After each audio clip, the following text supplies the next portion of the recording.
Hypercard. What is it? It's not hyper. It's not even a card. It's not quite system software. It's not quite application software. There must be at least one guy who knows what Hypercard is, Danny Goodman. He just wrote a 700-page book about it. And there's one other guy who knows what Hypercard is. He developed it, Bill Atkinson. They'll both be on our show. Today we unravel the mystery of Hypercard on this edition of the Computer Chronicles.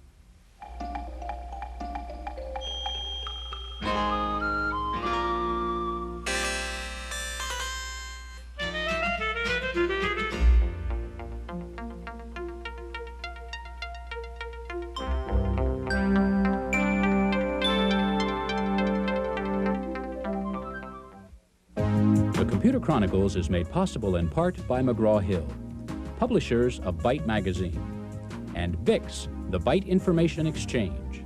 In print and online, Byte and BIX serve computer professionals worldwide with detailed information on new hardware, software, and technologies.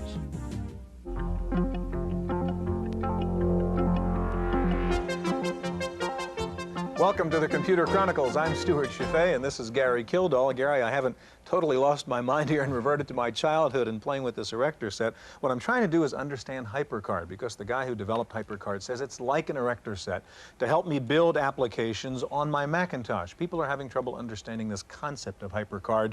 What's the background? What's the derivation of it? Well, Hypercard is based upon hypertext. It's a concept that was introduced by Ted Nelson and Doug Engelbart in the 60s. The basic idea is this: if we're trying to do research on a complicated, not complicated, just any kind of a subject, the subject matter really exists in all sorts of different places. It can be books, magazines, videos, tape recordings, CompuServe, and if we can somehow link all this stuff electronically so that we click on Beethoven and then we all of a sudden can jump from one to the next, collect up the information that we want, put it into the document, listen to the music, do some word processing and so forth. That's what hypertext is all about, or hypermedia, and this is supposed to be the foundation for Hypercard. Well, we're going to find out about Hypercard today. We're going to meet the two guys who developed it at Apple, Bill Atkinson and Dan Winkler, and we're going to see several applications already being developed using Hypercard. We begin by going to San Jose, California to meet a man who's using Hypercard to develop something called the Complete Car Cost Guide. Shopping for a new car can be a bewildering experience. Making the wrong choice among look-alike models at breathtaking prices can turn a simple purchase into a lifelong mistake. But Peter Levy thinks he can take some of the risk out of car buying with the help of a Macintosh and a Hypercard. Peter has written a program to construct a model car according to specific choices entered by the buyer. The Hypercard version of the Complete Car Cost Guide was spawned by the original book of the same name. The guide uses Hypercard visual cues to prompt even a first-time user to enter the kind of information that affects the cost of ownership, like optional equipment, yearly mileage, and geographical location. The screen presents notebook pages that flip and turn, and commands are entered by either placing the cursor over a menu bar, a Hypercard button, or by simply pointing and clicking on the appropriate part of the vehicle. The Complete Car Cost Guide doesn't promise to turn a shopping chore into a happy experience, but the Hypercard stacks make it easy to personalize several choices and then compare them side by side. Two vehicles may cost the same, but differ sharply in the long term because of depreciation and operating costs. But in spite of individual differences, owning any vehicle is expensive. The opening screen contains a reminder that the first 4 years of ownership will cost more than the original price of the car.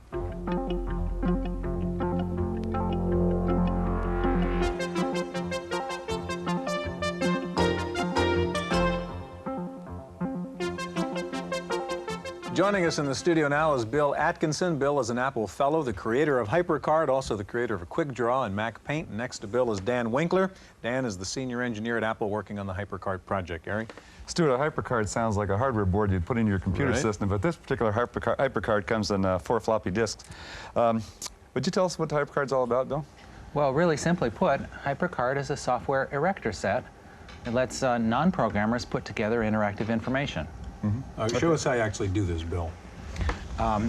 You use cards that contain graphics and text and buttons. Here I've got a stack of cards, and I can press on this button and it will take me to another card. Okay, and that button's particular function is get to the next card. Right. For example. You can have lots of buttons to do different things. Okay. Buttons can do things like dialing the phone and taking you to cards and lots of different Whatever things. you tell it to do. Yeah. Okay. The cards are grouped together into stacks that you put on a floppy disk and can share with somebody else. And you can organize it so that any card can jump to any other card. Is this where you get that notion of hypertext built into the HyperCard system? Yeah, it's kind of the freedom to organize the information according to how things are associated with each other, not just according to the next card in the list. Right, okay. The buttons, as I said, can do lots of things. Here's one that makes a noise and sounds. And you can have lots of different kinds of cards. The standard 3x5 card is a little weak metaphor, but you can include things like an expense report or maybe an appointment book, things like that. Lots of different kinds of things can be on cards. Even little interactions. Here's a little keyboard that you could click on, and it makes sounds and moves the note accordingly. So you can do things within a card itself. A card is just not some information. What's real important is that cards contain both information and interaction. Right. That's sort of what's new here. One particular card that we use a lot is the home card, which serves as sort of a home base of leading out to all the other stacks of cards that I use frequently. For example, if I touch here on the home card, I can go to my address list. Here I've got cards that have names and addresses of people. Now, can you make up your own stacks of cards then also? Right. Okay. HyperCard comes with a set of stacks that you can use as they are, but also make your own. Okay. Some people they'll start by making small changes to the stacks, and then they'll actually make their own fresh ones. And people have already developed quite a few stacks using HyperCard, haven't they? We've Right. heard about that. There are several hundred on the public networks. Okay, what other things can you do here, Bill? So I might say, find Jim, and quickly get to a card containing that. Okay, wait, now that's a real new element you just introduced. You can actually just write a natural language phrase in here and ask HyperCard to do something for you. Find Jim, Yeah. it'll find it. I could go to a calendar and see a yearly calendar here, or touch on a particular day and go out to a weekly for that. It opens up the whole And these thing. are different stacks of information. Here I've got a stack that has my to-do list in it. And I could select something there and then touch on the address icon, and that button will take me to the address stack and look up what I had just selected there. So I can have the information in these stacks tied together That was an in ways that example, I make guess, sense. of following a hypertext link in that case, right? Right, only that was actually computed. It not only went there, but then did a search once it got there. Right. I could have other stacks. Here, let's go back to the home. Here's a stack that contains more graphical information. Here I might say, find a horse, and get to a card that has a horse. Or I could branch around to other cards that had horses just by clicking on them. There's nothing real magic here. Okay, so you went find horse, it pulled up all the horse cards, and you now have a horse card stack, is that it? No, No. It's just shown me the next card that had the word horse in it. Okay, well that's what I meant. I could say, show me, here's a button on this wheel. So if I touch on that, it's going to other wheels. Oh my goodness. So these buttons or links can be used to express thematic threads running through information. Here, touch on a hat to get to things that have hats. And in this way, you can organize information in multiple ways. You can also scan through images rather quickly to just see, show me what's there, even if you don't know what you're looking for. Dan, you were involved in the HyperTalk part of HyperCard, which is, I guess, the highest level here. Could you explain that a little bit? HyperTalk is the language that tells the buttons what to do. When you look inside a button, you can see its script, which is its brains. This message box here, where we've been typing commands like find, can do a lot more. It can do calculations there. You can, it knows about the value of pi. It knows all the math functions. It knows what the date is or what the long date is. Oops. The long. Nobody stopped typing. Or you could give it little commands like go to next card, like that, and it will. And if you look inside one of these little buttons, you'll see that its brains actually say go to next card. That's how that button knows how to do what it That's the does. script for that button. This is how a customer or user would actually program the buttons themselves. That's right. Like, let's make a new button.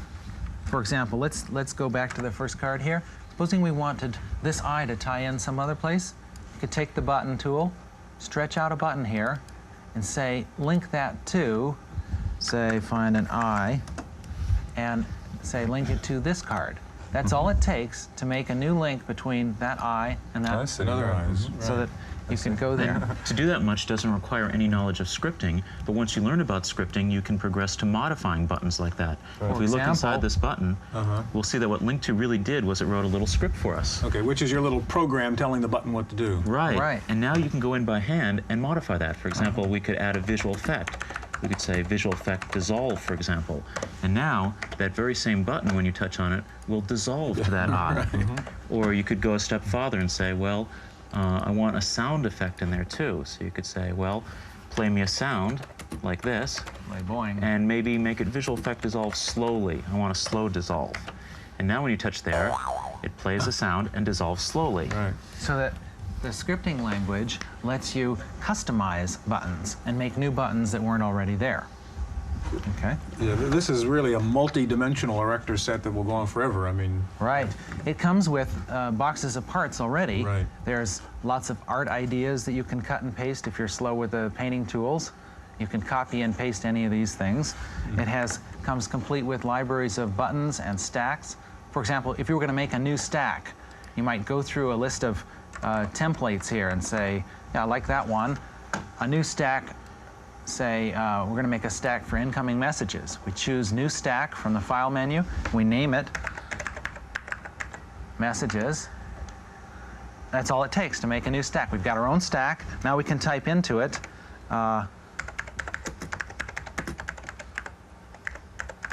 call Ted Kaler. And maybe his number was 3561234 or something like that. Bill, Dan, we could spend all day here with this toy. This really looks great. We're gonna have to move along. We're gonna be back in just a minute with another guy who probably knows more about Hypercard than anybody except for these two guys, and that's Danny Goodman. So stay with us.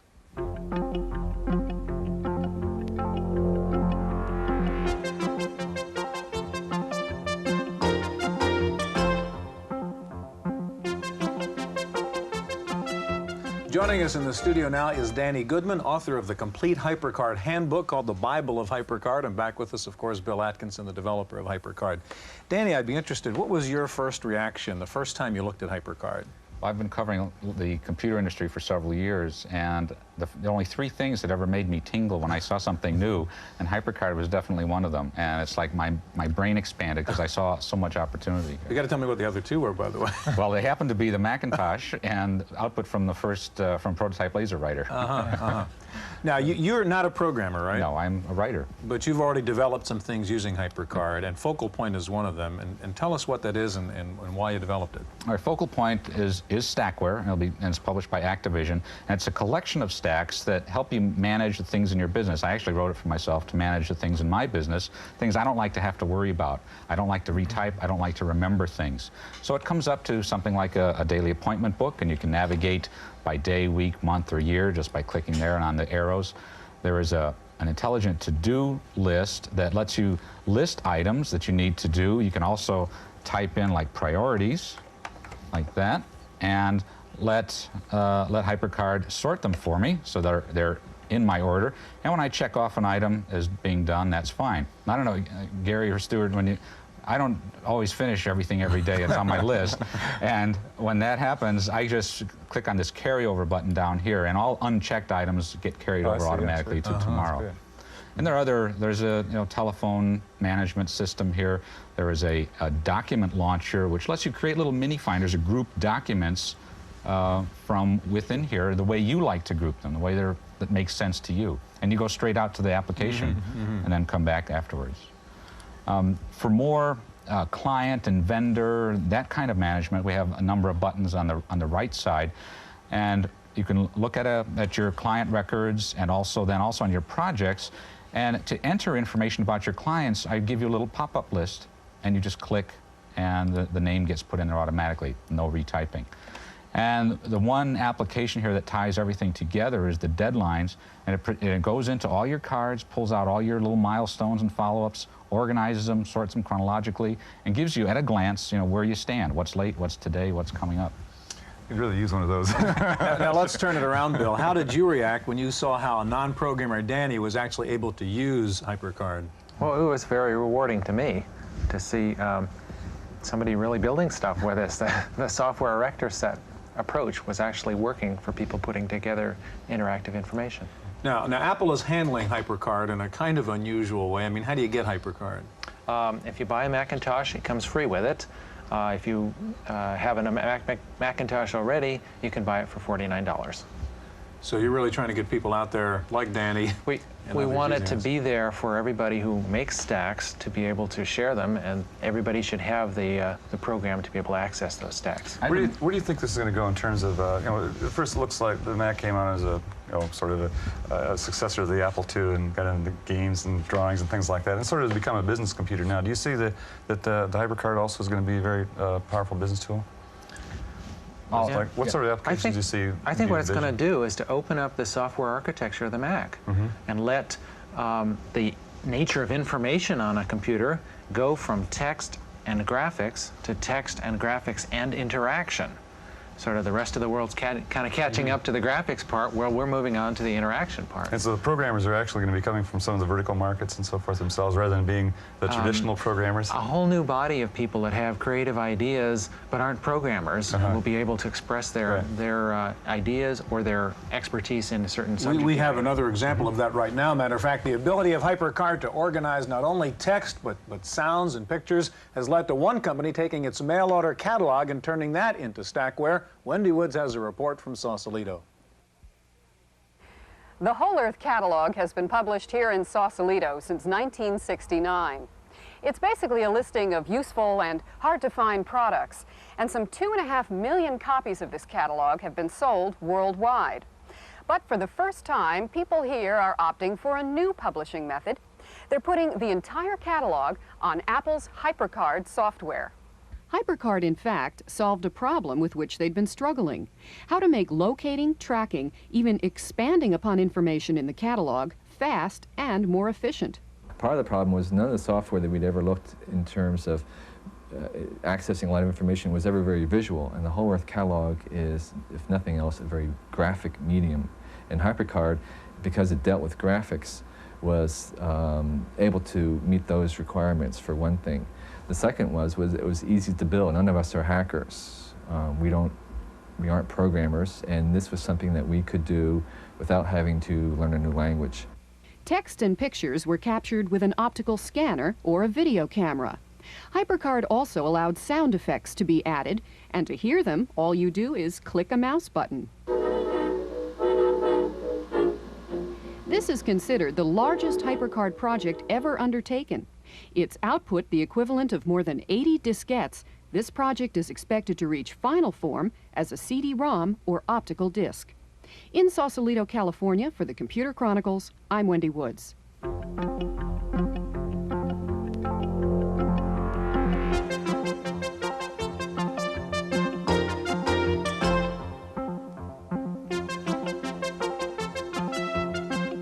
Joining us now in the studio is Robert Stein. He's with the Voyager Company in Los Angeles, and they're working with HyperCard and the Laserdisc area. Yeah, Stewart, as we were talking about earlier, the HyperCard concept really is based on hypertext and hypermedia. Involves text, graphics, sound, video, and so forth. And Robert's got a product here that he's working with and involves a full-size video disc. As most of the viewers know, this is a rather old technology. It involves it's about 30 minutes of rolling video or 54,000 still frames. Robert, can you tell us how you've used this? Sure. We've taken the National Gallery of Art video disc, which has on it photographs of the entire standing collection of the National Gallery of Art, everything that's on display there. And we've tried to make it possible for the user to look at these pictures in different ways. For example, you can press on chronological, and you'll get an index that lets you press on 16th, for example, and see all the works from the 16th century. Or I can go in by nationality, in which case I can press on this and it'll show me all the Russian works or French works or Belgian works. Or I can go in by style or period, in which case, let's say Cubism gives me a definition of the Cubist style, and then these are representative works that I can click on and go to see them. Or I also have a complete artist index, and I can press on this and you can see. You can essentially create your own exhibits or rooms in the museum, is what you're doing. Exactly. Here I can press on Monet. It will take me to the gallery, and it will find the first Monet chronologically in the gallery for me. And comes up on the screen, gives me information about this particular painting, and the painting is on the screen. Let's say I'm interested in Monet, I can ask for more of this artist, in which case press on that button, it will find me the next painting by Monet. Right. Let's say I'm interested in this style of Impressionist painters. I can ask for more Impressionist painters, it'll find Monet. Do it again, it'll find Renoir for me. Sometimes a magnifying glass comes up on the screen, and this means that I have a detail on the video disc of this particular painting. And sometimes a motion picture projector comes up, and this tells me I have a motion picture sequence on the video disc about this particular painting. Renoir's little girl with a watering can is a scene from I can control that from here. everyday life. You see... And also this icon up here, it's our marginalia icon, lets me put a note in here. I can say, for example, reminds me of my daughter, Katie, and the note card will go away, and this will change from empty to full. And then a year from now, I don't have to remember the name of this painting or who did it. I can simply just ask it to find Katie, and with a little bit of luck, it'll go and find that painting for me. So I can really personalize a very large-scale database. This is our serendipity button. It takes me randomly somewhere in the gallery, don't know quite where. The searching is very powerful. We have keywords for everything in here. So for example, I can ask for all Impressionist landscapes with boats, and the system will find it for me.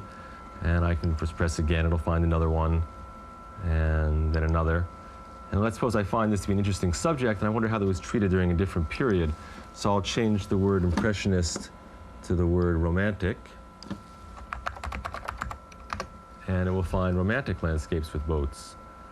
And then using one of Hypercard's most important features, it'll remember the last 42 things that I've looked at. So I can press retrace, and it will go back and find the last picture and the last picture, and I can retrace in both directions, so that I always pretty much have everything available to me all of the time. What do you think Hypercard means to interactive video?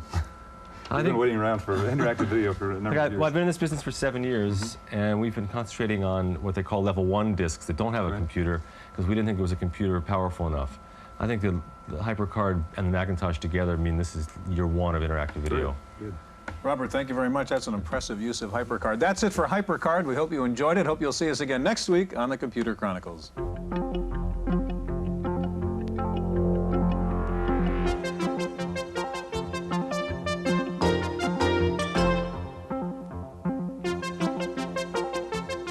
In the Random Access file this week, Comdex dominates the news. Here at the Las Vegas Convention Center, it was the 10th annual Fall Comdex and the biggest one ever. 100,000 attendees, more than 1,700 exhibitors. On the hardware side, the major issue was still the battle over bus architecture between ESA and MCA, and there was no clear consensus as to who the winner would be.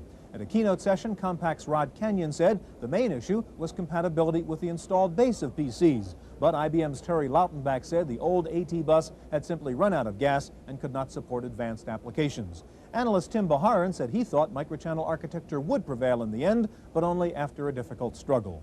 Color printers were hot now that color has taken over the monitor business, with over half the CRTs in use being color displays. The next logical step is color printers. The increased use of desktop publishing and desktop presentations also appears to be driving a new interest in transferring the color on the screen to color print. Optical storage was warm, though not quite hot. Sony was demonstrating and taking orders for its new erasable optical disc drives. Microsoft was pushing their CD-ROM products, and Intel, which recently acquired Digital Video Interactive Technology, was showing prototypes of new DVI optical disc products. Apple returned to Comdex with a major push for the Macintosh 2, and Commodore and Atari were here, very visible, each pushing graphics, music, animation, and desktop video. On the software side, the buzzword was groupware. Groupware is more than just network software. It's software which primarily supports groups and group work activities rather than individuals. Analyst Amy Wall, who chaired the Comdex session on groupware, said the hot topic is procedural processing software that can track the movement of paper through an organization. Other hot software topics were PIMS, personal information managers, with Lotus reporting good sales of Agenda.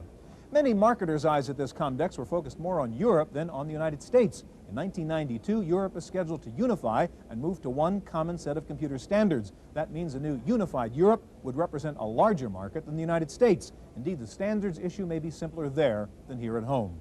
IBM took some heat from analysts at Comdex. One characterized OS2 as yesterday's software tomorrow, saying Unix can do everything OS2 can and more. But the issue was at what price and ease of use. IBM itself put on quite a show, saying OS2 and PS2 were doing very well, thank you. And Businessland exec Enzo Teresi said IBM's MCA computers now make up more than 50% of its business in 286 and 386 machines.